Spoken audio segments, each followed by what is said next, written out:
Xalqaro kechirim tashkiloti Xitoyning Uyg'ur bolalarini oilasidan ayirib yetimxonalarga avatganligi haqida bir doklad e'lon qildi. Dokladda Xitoyning qilmishi inson qalbidan chiqqan deb ataldi. Xalqaro kechirim tashkilotining Sunuq yuraklar va hayot bostirish natijasida parchalangan Uyg'ur oilalarining qabohatlik tushi nomli bu dokladi 19 mart juma kuni e'lon qilindi. Dokladda Xitoy zulmidan qochib boshqa davlatlarda yashayotgan Uyg'urlarning farzandlarini vatanida qoldirishga majbur bo'lganligi va ular bilan jam bo'la olmaganligi o'tirg'a qo'yilgan. Xalqaro kechirim tashkiloti bu dokladni tayyorlash uchun Sharqi Turkistondagi Xitoy zulmidan qochib chet elga chiqqan Uyg'urlar bilan suhbat o'tkazgan. Avstraliya, Kanada, Italiya, Gollandiya va Turkiyada yashayotgan Uyg'urlardan egallagan ma'lumotlar asosida tayyorlangan dokladda bu oilalarning farzandlarining yetimxonalarda tutib turilayotganligi bildirilgan. Xitoy doiralari tarbiyalash markazlari deb atagan lagerlarga qamlish qo'rg'onchi sababli bu ota-onalar vataniga qaytolmagan. Xalqaro kechirim tashkiloti dokladida ota-onasining roziligi bo'lmasdan yetimxonalarga avatilgan barliq Uyg'ur bolalarining qo'yib berilishini chaqiriq qilgan.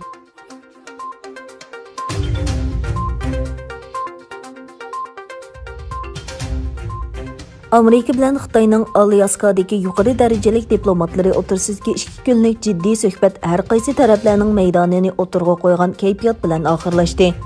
Amerika ئەمەلدارلىرى Beyjingga bo'lgan andisini aniq ifodalaganligini bildirdi. Amerika va Xitoy munosabatining kelgusi diqqat tortayotgan bir paytda Alyaska shtatida Amerika tashqi ishlar ministri Antony Blinken va davlat bexatarlik maslahatchisi Jake Sullivan bilan Xitoy Kompartiyasi markaziy tashqi ishlar ishxonasining boshlig'i Yang Jiechi va Xitoy tashqi ishlar ministri Wang Yini bir yerga jam qilgan suhbat oxirlashdi.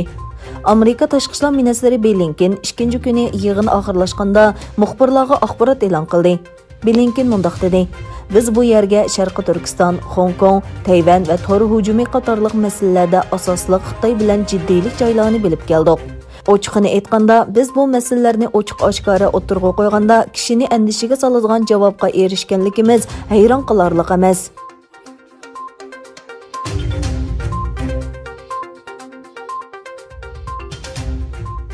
Xitoy bexatarlikni ko'zda tutib, Amerikalik elektronlik mashina ishlab chiqaruvchi Tesla markalik mashinalarning harbiy aslahalarga kirishini cheklaganligi e'lon qilindi. Bu qaror Tesla mashinasida ko'p iqtidorli kamera sistemasi sababli chiqarildi deb ko'rsatildi.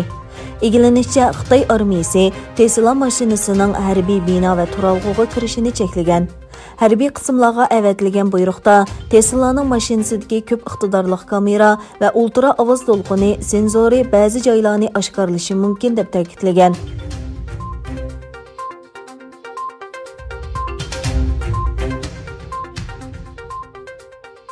Turkiya bilan Xitoy orasida 2017-yil 5-oyning 13-kuni Beyjingda imzolangan xalqaro yuk va yo'lovchilar transport kelishimi Turkiya raisi Recep Tayyip Erdo'g'anning tasdiqidan o'tdi.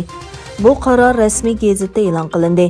Kelishimga asosan ikki davlat o'rtasidagi doimlik yo'lovchilar transporti va toshish mulozimati ijozat sistemasiga bo'ysunadi.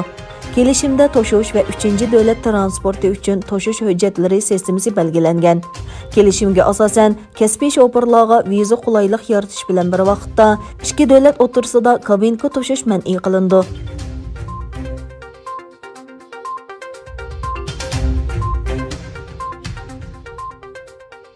Yevropa İttifaqı Kengashining raisi Charles Michel va Yevropa İttifaqı Komitetining raisi Ursula von der Leyen Turkiya raisi Recep Tayyip Erdo'g'an bilan o'tkazilgan sin yig'inidan keyin birlashma yozma bayonot e'lon qildi. Yevropa İttifaqı Turkiyaga qaratgan embargolar uchun 3-oygacha muhlat bergan edi.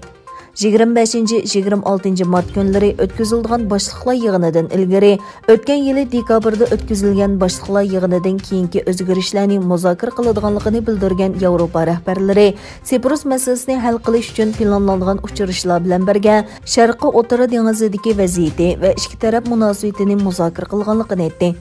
Planlangan suhbat va Yevropa-Turkiya munosabatlarini hal qilish uchun u ustalga qo'yilganligini ko'rsatdi.